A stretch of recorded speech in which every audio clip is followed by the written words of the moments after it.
Yawning isn't just a sign that you're tired or bored. It might actually be your brain's natural cooling system. Some scientists believe yawning helps cool down the brain.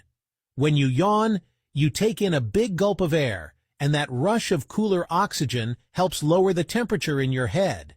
At the same time, stretching your jaw increases blood flow, which also helps regulate brain heat.